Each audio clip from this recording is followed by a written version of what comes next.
Hey everyone, it is Hunter Fireflower, and in today's video, I will be doing a summary of Star Wars Dawn of the Jedi Prisoner Bogan number 5. So this is going to be the last comic in this volume, but without further ado, let's begin. We are at Shikakwa on the Rose Fortress, and we see Dagan Locke and Xesh here, and they're talking about how Shae is following them and how Dagan Locke has put like this mind sleepiness on her, so she's not really conscious. She's just kind of following them aimlessly as she's sleepwalking.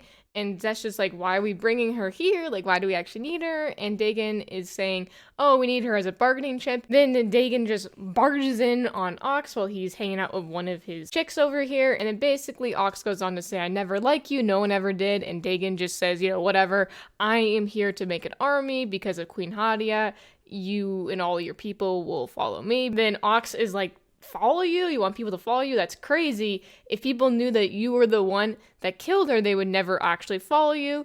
And then Dagan's like, you're the one that actually arranged for me to kill Queen Hadia. If other people found out, then you would actually probably be assassinated. So if you guys remember from, I believe it was volume 1, we find out that Tasha, Ox's daughter, she discussed that her grandfather and I believe it was her uncle was killed by Queen Hadia, and apparently her father Ox pleaded loyalty to Queen Hadia, but he didn't actually really want to plead loyalty to her. Ox was actually plotting his revenge against Queen Hadia the entire time while pretending to basically work for her. Dagan Locke then continues on to say that Ox sent Dagan Locke into Queen Hadia's camp to act like he was this Jed'aii that went rogue and actually was going to help Queen Hadia against the Jed'aii Rangers, but we all know that in the end, Dagan Locke is going to kill Queen Hadia, and it was really just this ploy to get close to her, and eventually Dagan Locke and Queen Hadia have this romance. Dagan then goes on to say, you know, I could just tell everyone about what you did and how you helped me kill Queen Hadia, and if that happened, you would be dead along with all the others. Rory, Hawk, sek'nos, and Trill, they're coming up with this plan about how they're going to use like the sewer system to sneak into Ox's palace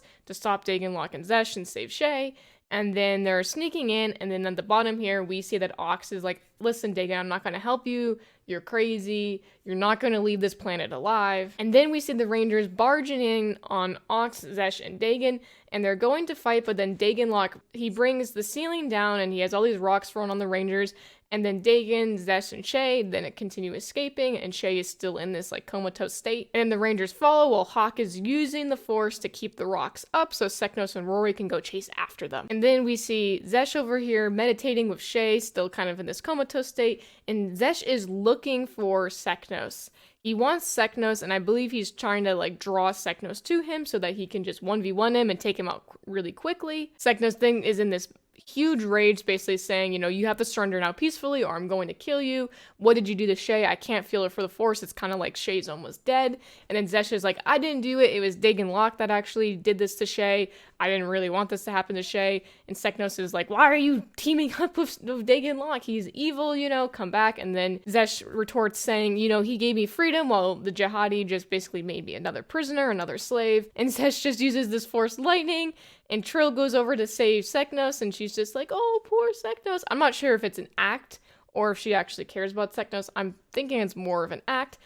And then Xesh runs away with Shae. Then Trill and Xesh meet eye to eye, but Xesh doesn't realize it's her, so I'm assuming she's using some Force illusion where he can't tell that it's Trill, and that she's putting on like this disguise of somebody else through the Force, but we actually can't see what he sees, so that's what I'm guessing. And then Dagan Locke goes against Rory, and Rory is jumping and doing all these acrobats, and Dagan's going on saying, you know, I left your brother bleeding dead on Krevkor, you know, what do you fear? And then eventually she gets knocked out, and he's going to do his little mind trick thing on her, but Hawk comes in just in time to prevent Rory from going insane internally. And then Dagan Locke and Hawk have this combat, and Dagan Locke is using the Force to get into Hawk's mind, basically saying, we had this shared vision, you saw the same aliens that I did, and you can see, obviously in the middle panel, we see the Rakata with the Force sabers, and Hawk is like, get out of my mind! And they keep fighting, and eventually Hawk throws him against the wall using the Force.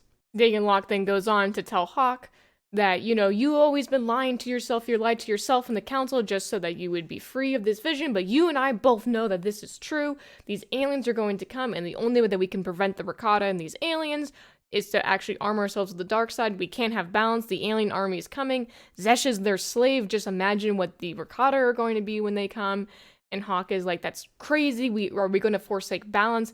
So Xesh comes out of nowhere and starts attacking Hawk to defend Dagonlock. Then Dagonlock grabs his Force Saber and cuts Hawk's leg basically in half. And then once doing that, it wakes up Shae, and Shae's like, wait, Hawk's in trouble, and she's able to use the Force to take off her handcuffs.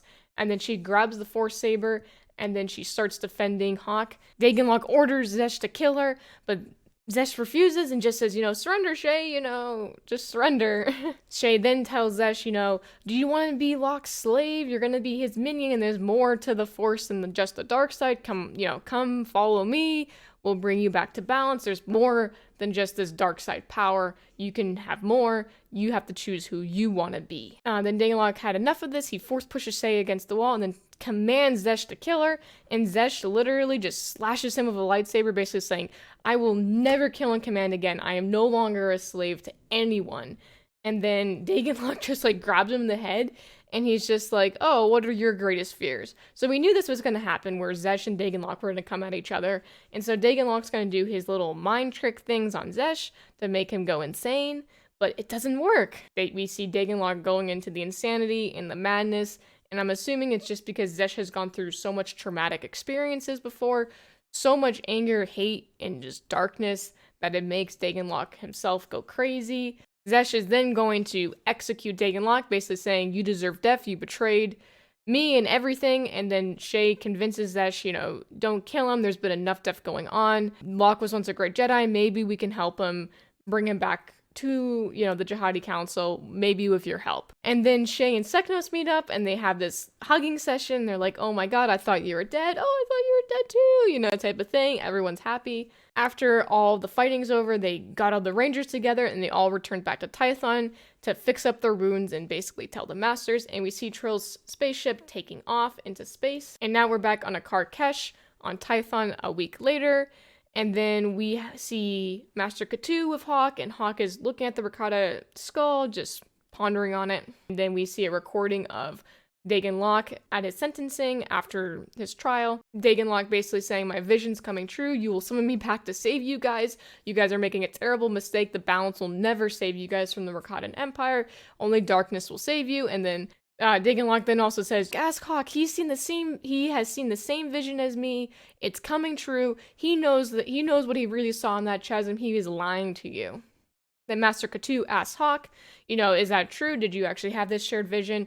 And Hawk finally says, yeah, we had this shared vision, but I kind of kept it on the lowdown and wanted to pretend that it was fake and not real at all. Basically goes on to say, I was wrong, this vision is actually probably going to come true. Then Master Katu talks about Master Anang, saying, we saw this holocron, and we believe his vision is coming true as well. So finally the Masters are listening to everyone's visions that everyone's having, that darkness and the Rakatan Empire is coming. One interesting thing, though, is that Hawk then tells Master Katu that in Dagonlock's version of the vision, Dagonlock saw himself leading the Jed'aii against the Rakatan Empire to victory, but Hawk says that in his vision, he actually saw Xesh leading the Jed'aii to victory, not Dagonlock.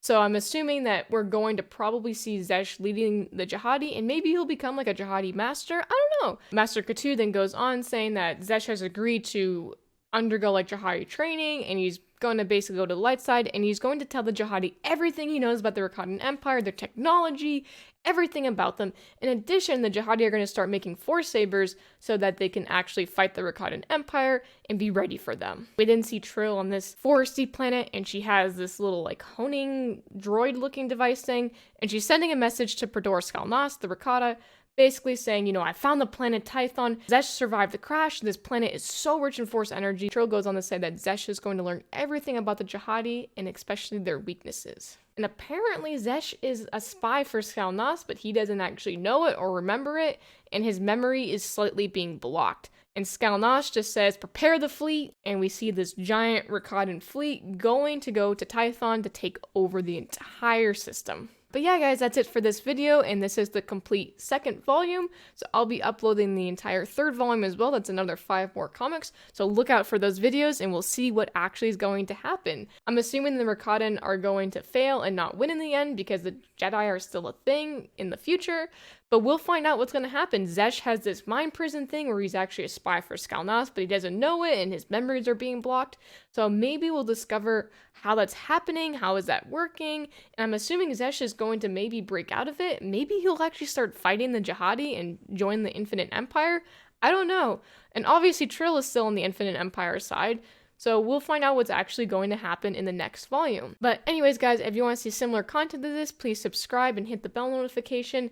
I make Legends and canon content, so if you just love Star Wars, you'll probably love all of the comics and books that I review. But anyways, guys, I'll see you in the next one. Stay frosty.